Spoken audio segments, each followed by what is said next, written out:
오늘은 아브라함에 관하여서 말씀을 나누면서 아브라함의 기도하고 아브라함의 위기 속에 찾아오신 하나님께서 하나님 자신을 드러내신 하나님의 영광을 우리가 함께 맛보는 시간 되었으면 합니다. 하나님의 영광은 영광을 카보드라는 단어로 쓰는데요. 무겁다, 지엄하다, 엄중하다 이런 의미를 갖습니다.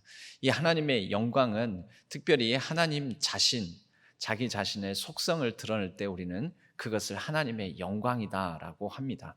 그러니까 하나님 자신의 모습이 드러나는 것을 보고 우리는 이것은 하나님의 영광이다. 우리가 하나님의 영광을 돌린다라는 것은 뭐냐면 하나님이 하나님 되심을, 하나님의 것을 구별하여 하나님께 다시 돌려드리는 것을 하나님께 영광이라고 하는 것입니다. 그러니까 하나님이 하나님 되심을 알지도 못하고 느끼지도 못하고 깨닫지도 못했다면 하나님께 영광을 돌려드릴 수가 없는 것이지요. 하나님의 영광은 어떻게 드러나는가? 언제 드러나는가? 하나님이 자신을 보여줄 때에만 하나님의 영광이 드러납니다. 막연하게 인간이 상상하고 인간이 이것이 하나님의 영광이다, 저것이 하나님의 영광이다, 사람이 자기 소견에 오른 대로 얘기한다고 해서 그것이 영광이 되지 않습니다. 하나님이 일하시면서 하나님께서 일하시는 모습 속에 하나님의 어떤 특별한 속성, 하나님 자신이 계시되어 나타나고 보여지고 드러날 때 여러분 그때 우리는 하나님의 영광을 보며 하나님께 영광을 돌려드릴 수가 있습니다. 아브라함이 그의 삶 속에서 하나님의 영광을 본 특별한 사건이 있었습니다. 이전에 그가 알고 있었고 믿고 따랐던 하나님이신데 하나님께서 특별한 모습으로 그전에는 깨닫지 못했던 특별한 모습으로 계시하셨던 사건이 있습니다. 그것이 바로 여호와 이레의 하나님을 만났던 이삭을, 자신의 100세에 낳은 너무나 귀하고 소중한 아들을 번제물로 드리라 해서 모리아 산에 올라가서 드리는 중에 이삭을 번제물로 드리지 아니하고 하나님께서 친히 먼저 예비해 놓으셨던 숫풀에 갇힌 숫양으로 번제를 드렸던 그 사건 속에서 이 아브라함은 하나님의 영광을 보게 됩니다. 이 영광을, 하나님의 특별한 모습을 만나고 보게 된 이 사건은요, 이 아브라함에게 있어서만큼은 절체절명의 그의 인생의 가장 큰 위기 상황이었습니다. 여러분, 100세에 얻은 아들을 하나님께 드려야 했으니 그에게 아들과 함께 오르는 산 올라가는 걸음마다 아들과 함께 준비하는 번제 제단 그 돌을 옮길 때마다 아들과 함께 나무를 깔아두고 이제 재물만 이곳에 놓으면 되는데 그 아들에게 너는 이곳에 누워라. 그리고 그를 꽁꽁 동여 매고 손에 칼을 들어 그를 잡고자 했을 때 그 순간순간이 그에게는 위기가 아닌 순간이 없었습니다. 씨름했겠지요. 하나님 왜 제게 이렇게 가져가실 거면, 달라고 하실 거면 왜 나에게 오랜 시간 기다리게 하셔서 100세에 이 귀한 아들을 허락해 주셨습니까? 그리고 왜 바치라고 합니까? 하나님은 어떤 분이십니까? 하나님 무슨 일을 하시려고 그러십니까? 그래서 하나님께서는 어떤 하나님이십니까? 나에게 물었을 것입니다. 괴로웠을 것입니다. 씨름했을 것입니다. 여러분, 우리는 이 모든 과정들을 기도라고 합니다. 이건 중심이 하나님이시잖아요. 하나님, 왜 이런 명을 내리셨습니까? 어찌하면 좋습니까? 지금 제가 잘하고 있습니까? 왜 나에게 이런 아픔을, 고통을, 고난을 주십니까? 여러분, 하나님을 어느 때보다도 깊이 예의주시하며 묵상하는 때인 거지요. 어떤 상황이죠?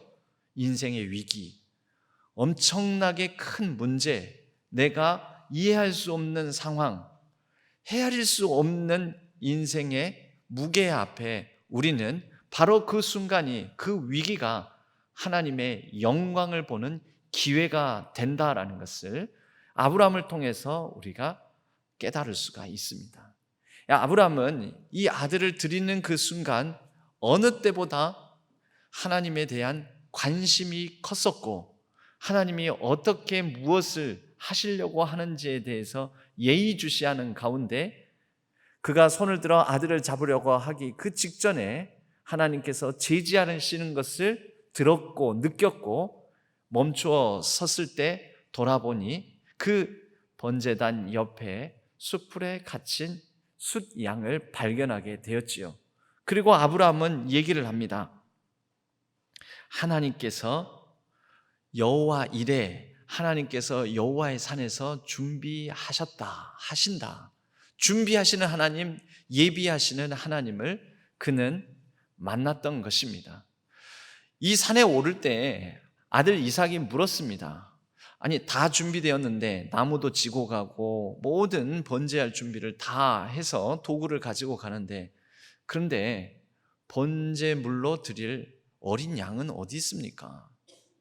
번제물은, 정작 중요한 번제물은 어디 있습니까? 그럴 때 아브라함은 창세기 22장 8절에서 그 어린 양은 하나님이 자기를 위하여 친히 준비하실 것이다 라고 얘기를 했습니다. 얘기는 그렇게 했지만 그가 납득이 되지는 않았습니다. 그냥 애초에 그가 갈 바를 알지 못하고 하나님께서 보여줄 땅, 지시할 땅, 약속의 땅으로 가라고 하실 때 다 알고 간 것은 아니었지만 그도 막연하게나마 나를 이 땅으로 인도하신 하나님께서 또 친히 준비하실 것이다 라고 그렇게 아들에게 서름을 가지고 아픔을 가지고 얘기해 줬던 것이지요.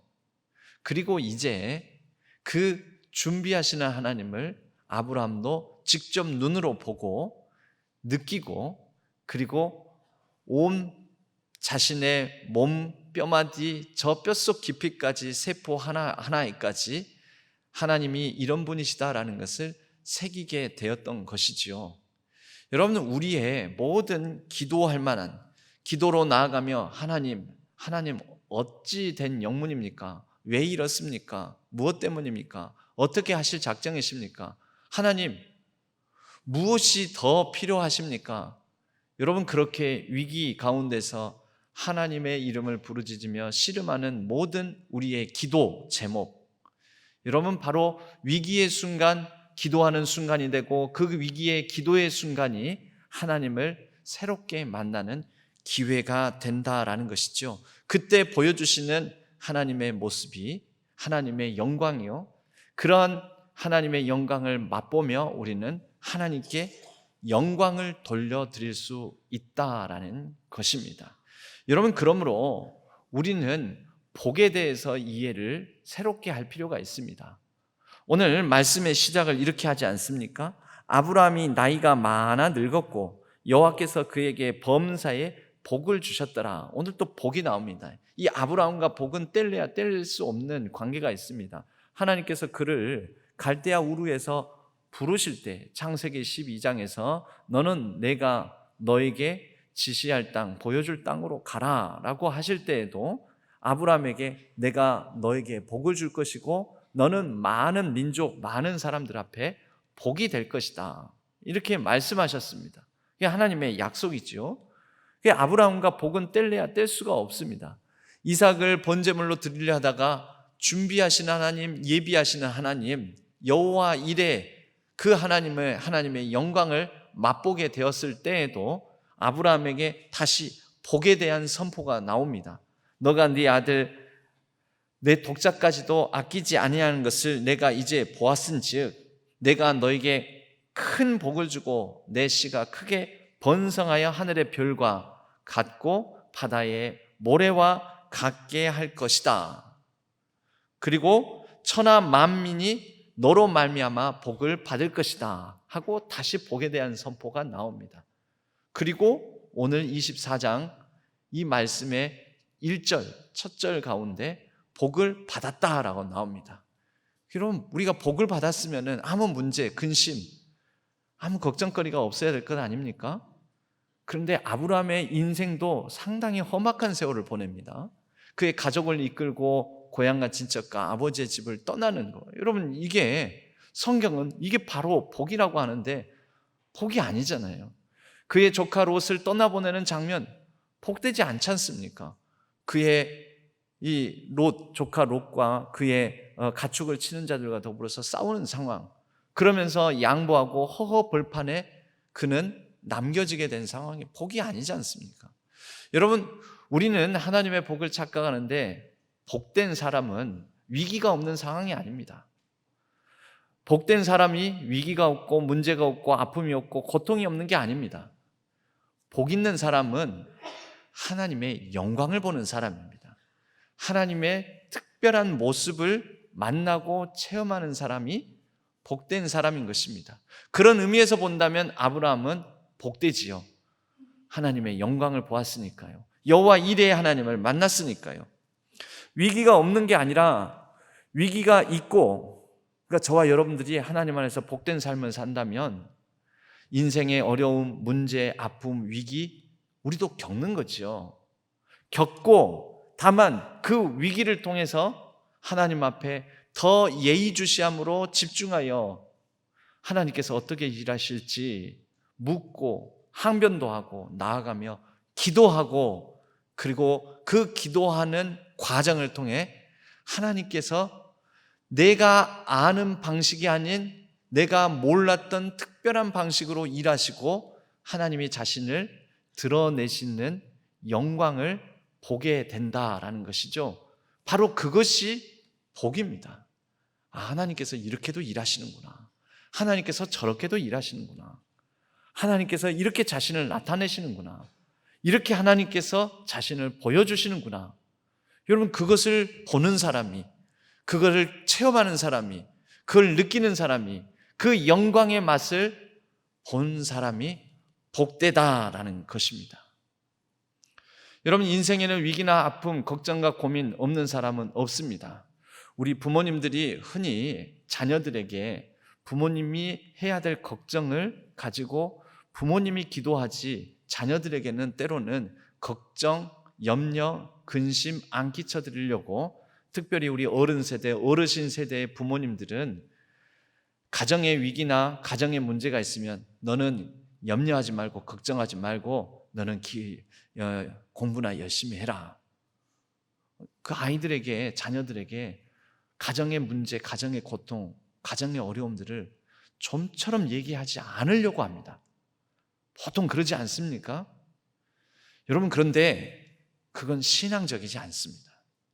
여러분, 신앙적인 것은요, 자녀가 감당할 수 있다면, 이해할 수 있다면, 이해할 수 있는 수준, 감당할 수 있는 수준으로 부모의 가정을 향한, 가정을 놓고 기도하는 제목을 나눠야 됩니다. 걱정과 근심을, 가정에 있는 문제를 나눠야 됩니다. 여러분, 안 나눈다고 해서 아이들이 걱정, 근심으로부터 자유한 게 아닙니다. 부모의 모습, 부모에게서 이 뿜어져 나오는 기운으로부터 자녀들은 이미 알고 눌려 지냅니다.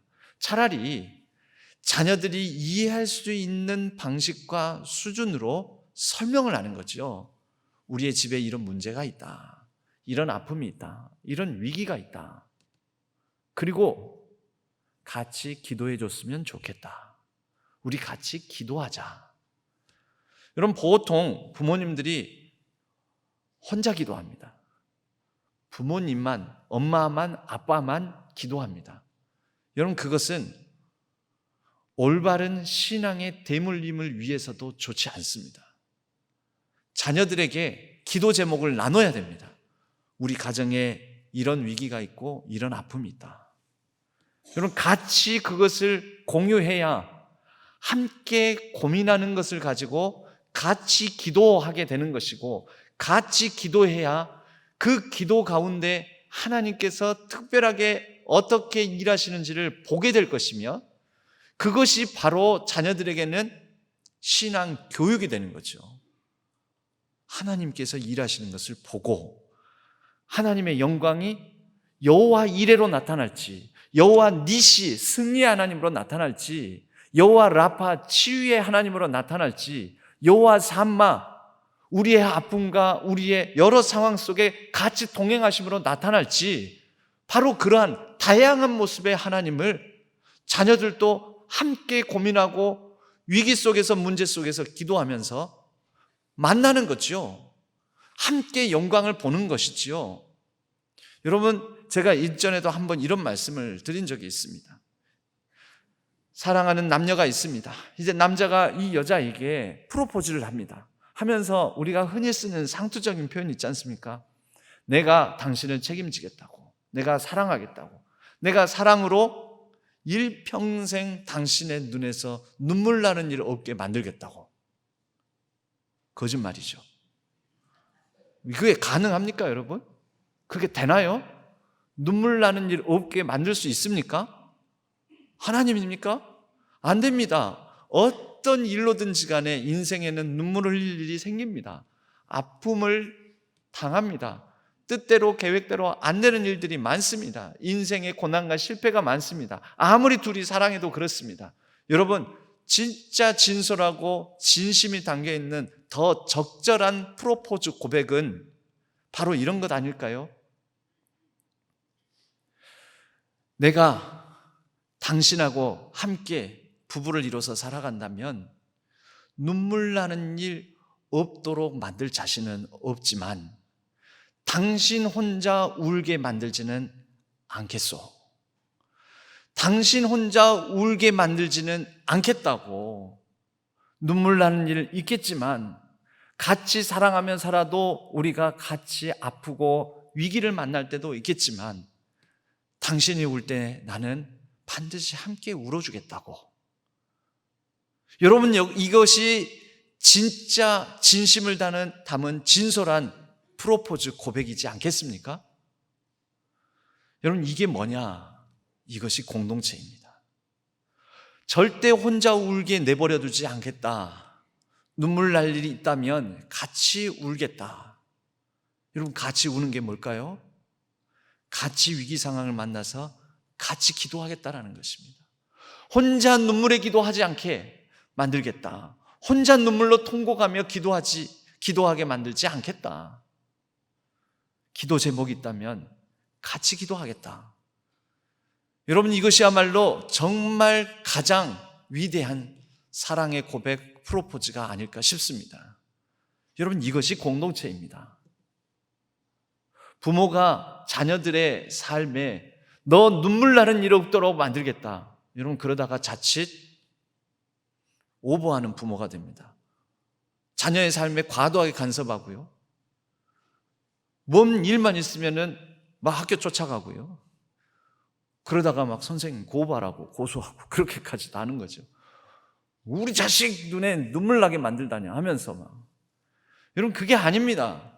더 중요한 것은 아픔이 있고 문제가 있고 위기가 있을 때 너와 함께 같이 아파하겠다.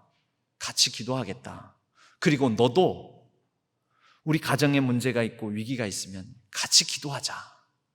여러분, 그럴 때 우리는 위기 속에서 만나는 특별한 하나님을 같이 경험하는 것이죠. 이것이 신앙의 상교육이 아니고 무엇이겠습니까?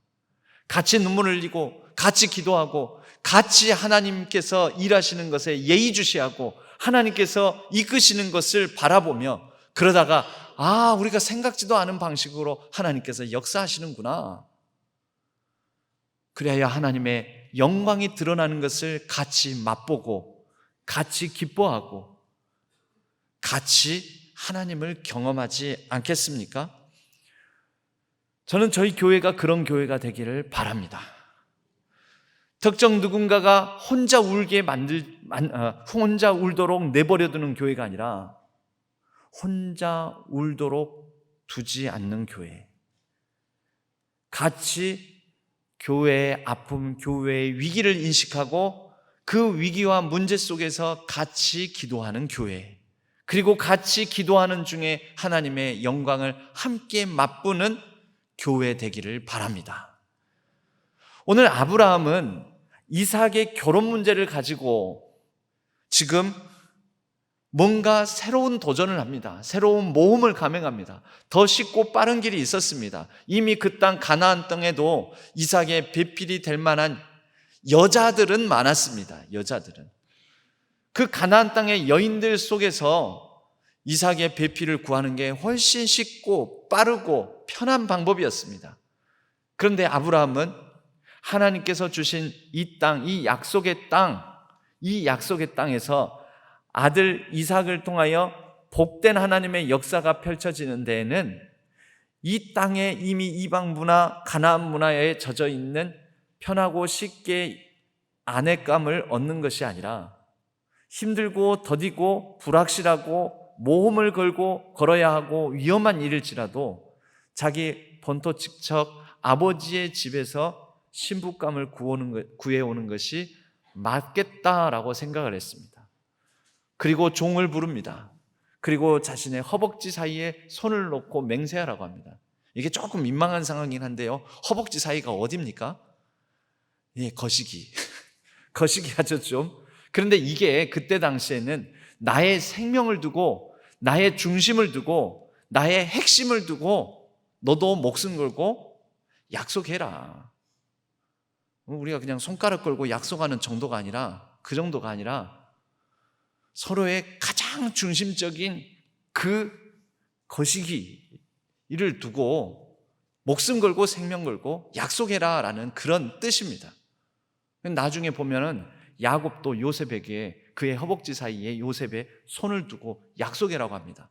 내가 죽으면 나를 이 애굽 땅에 묻히게 하지 말고 반드시 나를 우리 아버지 이삭, 할아버지 아브라함이 묻힌 가나안 땅에 나를 매장해달라고, 약속해달라고, 그럴 때 이런 방식의 좀 거시기한 방식의 약속을 하게 만듭니다.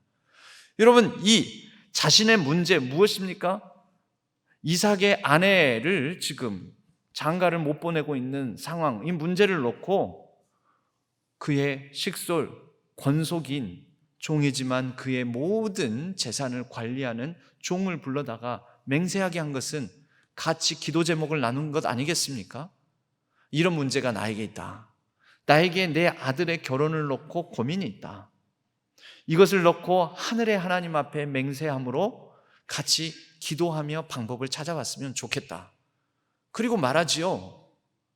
내가 원래 있었던 고향 땅으로 가서 거기에서 신부감을 얻어왔으면 좋겠어. 그러다가 못 구하면은 나중에는 그냥 이삭을 그 고향 땅으로 데리고 가서 그곳에서 장가 들도록 할까요? 아니, 내 아들은 그리 데리고 가면 안 된다고. 하나님께서 우리에게 주신 땅은 여기라고. 내 아들은 여기에 있고 자네만 가서 신부감을 얻으시오. 여러분, 이것은 굉장히 위험한 일입니다. 위험한 선택입니다. 그런데 아브라함은 그렇게 합니다. 하라고 합니다. 왜 그랬겠습니까? 예비하시는 하나님을 경험했기 때문이죠. 하나님께서 모리아산 그 산에서 번제로 드릴 양을 준비하셨던 것을 그는 경험했기에 이제 이 땅을 떠나 종을 보내어 저 멀리 어렵고 험하고 위험할지 모르지만 그곳에서 하나님께서 이삭의 아내를 예비하셨을 것이라고 믿고 고민과 문제를 공유하며 그를 보냈던 것입니다. 그리고 결과는 어떻게 됩니까? 여러 우여곡절을 겪습니다. 낯선 곳에 가서 낯선 사람들 속에서 어떻게 그 여인을 지금처럼 이 사람이다 하고 사진 먼저 보여주고 이 사람 데리고 와라 그런 것도 아니고요. 알지 못하는 상황 속에서 여러 우여곡절을 거쳐서 이삭의 신부가 될 사람 리브가를 만나고 그 아버지 오빠의 허락을 받아 순적하게 데려오게 되었습니다. 사실은 순적하지 않았지요. 그래서 24장이 창세기의 모든 장들, 창세기 50장까지 있는 장들 중에서 제일 긴 편에 해당됩니다. 왜 길겠습니까? 얘기거리가 많은 거지요. 왜 얘기가 길어지겠습니까? 왜 쉽지 않았던 것이지요. 할 얘기가 많다라는 것이지요. 그렇게 해서 이러한 문제를 놓고 함께 고민하고 하늘의 하나님 앞에 나아가자 같이 기도함으로 결국 이 종 엘리에셀은 하나님의 영광, 하나님께서 일하시는 것, 여호와께서 준비하시는 것, 여호와 이레의 하나님을 만나게 됩니다. 그리고 데려옵니다. 데려와서 어떻게 해요? 데려와서 이삭에게 소개를 해주는데, 이 창세기 24장의 마지막쯤에 가면 특별한 구절이 하나 또 있습니다. 여러분 성경 이왕 찾으신 김에 24장 63절의 말씀을 같이 우리가 찾아서 63절, 같은 장 63절의 말씀을 같이 한번 읽어보기를 원합니다. 같이 읽겠습니다. 이삭이 저물 때에 들에 나가 묵상하다가 눈을 들어 보매 낙타들이 오는지라. 여러분 지금 이 낙타들이 오는 건 그냥 단순히 낙타가 왔다 갔다 낙타 치러 나갔다가 낙타를 다시 저녁이 되어서 몰고 들어오는 그런 장면이 아닙니다. 이 직전 상황이 어떤 장면이냐면 이 낙타에 이삭의 아내감, 신부감이 타고 오는 것입니다. 리브가가 타고 오는 것입니다. 여러분 그런데 이때 이 상황 속에서 아마 오랜 시간이 걸렸겠지요. 내 아내 될 사람을 구하러 우리 집에서 오랫동안 우리 아버지를 충성스럽게 섬겼던 종이 저 멀리 우리 아버지의 고향집으로 갔다가 이제나 저제나 언제 돌아올까? 나는 과연 제대로 순적하게 순조롭게 결혼할 수 있을까? 난 장가갈 수 있을까? 아니 이러다가 늙어 죽는 거 아니야? 이삭 입장에서는 고민이 많았겠지요. 그런데 그 고민을 어떻게 했을까요? 날이 저물 때, 이게 하루 이날만 이렇게 있겠습니까? 들에 나가 묵상하다가 기도했던 거지요. 아브라함의 기도 제목이 아들의 기도 제목이었고, 아브라함의 기도 제목이 늙은 종의 기도 제목이었고, 함께 더불어 하나님, 하늘의 하나님, 땅의 하나님 앞에 간절히 구하는, 공유하는 문제의식이었고, 이 문제의식을 가지고 서로 함께 더불어 울다가 눈물의 기도를 드리다가 눈을 들어 본즉 그 간절함으로 예민한 감각을 가지고 하나님께서 어떻게 일하실지 예의주시하다가 보았습니다. 이삭에게는 하나님의 예비하심, 응답을 보았습니다. 낙타 위에 누가 타고 있습니까? 아내 될 사람이 타고 있습니다. 나는 장가갈 수 있겠다. 예, 그에게는 이런 구체적인 응답이었지요. 하나님의 일하심을 본 것입니다. 그때 모리아산에서 양을 준비하셨던 하나님은 바로 수년이 흘러 내가 노총각으로 늙어 죽지는 않을까라는 문제 상황 속에서 내 신부감을 예비하셨구나. 함께 하나님의 영광을 본 것입니다. 여러분 공동체는 그래야 합니다. 함께 문제를 공유하고 아픔을 공유하고 위기의식을 공유하고 함께 그것을 기도의 자리로 가지고 나아가고 함께 기도하다가 함께 하나님의 일하심을 보고 함께 하나님께서 특별하게 자신을 나타내시는 것을 맛보아야 됩니다. 그것이 공동체의 성장입니다. 그것이 공동체의 부흥입니다. 그것이 공동체의 성숙함입니다. 여러분 목사만 기도하게 하지 마십시오. 목사만 교회의 위기, 한국교회의 위기를 놓고 하나님 어쩌면 좋겠습니까? 하고 걱정하게 하시면 안 됩니다. 장로님들만 걱정하게 하셔도 안 됩니다. 우리 모두가 한국교회의 위기를 놓고 문제의식을 공유하고 우리 신앙교회에 풀어야 될 문제를 놓고 함께 고민하면서 그냥 고민하고 그냥 회의하는 것이 아니라 같이 기도해야 하는 것입니다. 그럴 때 우리가 모두가 함께 더불어 하나님께서 이렇게 일하시는구나, 이런 방식으로도 역사하시는구나, 하나님께서 이렇게 자기 자신을 보여주시는구나. 함께 보고 함께 하나님의 영광을 맛보아 함께 하나님께 영광을 돌려드리는 것이지요. 그것이 바로 영광스러운 교회, 영광스러운 공동체이지 않겠습니까? 한국교회에 문제가 많다. 한국교회에 이런 쇠락의 조짐이 보인다. 한국교회에 여러 위기 상황들이 있다. 그렇게 말들을 합니다. 그런데 알아야지 이 위기의식을 공유하지요. 그래서 여러분, 특별히 다음 주 수요일 11월 29일 수요일에는 2024 한국교회 트렌드를 말하다. 이 트렌드라고 해서 뭐 좋은 트렌드만 있는 게 아닙니다. 상당히 위기 상황을 알리는 한국교회의 트렌드가 있습니다.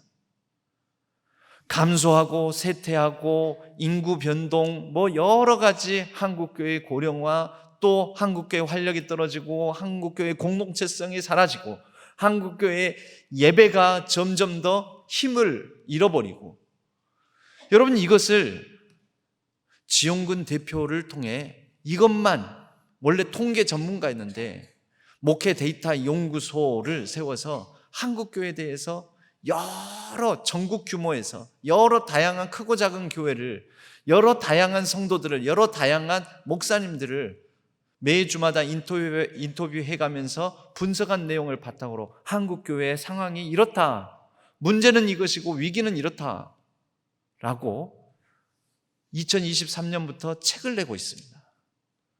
2024년도에는 우리가 풀어야 될 문제가 무엇일지, 위기 상황이 무엇일지 그것을 나누는 시간일 것입니다. 여러분, 우리는 함께 아파해야 됩니다. 함께 고민해야 됩니다. 함께 풀어야 됩니다. 함께 기도해야 됩니다. 그리고 함께 하나님께서 일하시는 것을 보아야 됩니다. 과연 이 시대에는 하나님께서 무엇을 예비하셨는지, 여호와 이레, 하나님께서 이렇게 패배의식에 젖어있는 우리 모든 한국교회 성도들, 한국교회의 교회들을 어떻게 승리하게 하실지, 여호와 니시, 어떻게 하나님께서 이런 상황 가운데도 우리와 함께 여기에 거기에 계실지, 여호와 삼마, 어떻게 하나님께서 병든 부분들을 도려내고 수술하시고 치료하실지, 여호와 라파, 어떤 하나님을 우리에게 보여주실까요? 이미 알고 있는 여호와 이레, 여호와 라파, 여호와 니시, 여호와 삼마와 다른, 또 다른 하나님의 영광스러운 모습으로 우리에게 자신을 드러내 보여주실지 모릅니다. 그런데 이것을 우리가 같이 맛보려면 같이 아픔과 문제, 위기를 공유하고 기도해야 하지 않겠습니까? 여러분, 우리가 함께 그렇게 기도하며 나아가는 자리가 연말까지의 모든 예배의 자리, 기도의 자리, 새벽 단단한 기도 훈련의 자리가 되기를 바랍니다. 함께 문제를 이해하고 인식하면서 같이 기도할 때 우리는 영광의 하나님, 우리는 상상할 수는 없죠. 다 이해할 수는 없죠. 하나님이 어떤 모습을 드러내 보이실지. 그러나 그렇게 하나님을 새롭게 발견하고 만남으로 더욱더 영광스럽고 복된 공동체로 우리 신앙교회가 이루어 갈 줄로 믿습니다. 더욱더 복된 한 사람 한 사람으로 하나님의 영광을 맛보는 한 사람 한 사람으로 우리들을 이끌어 주실 줄로 믿습니다.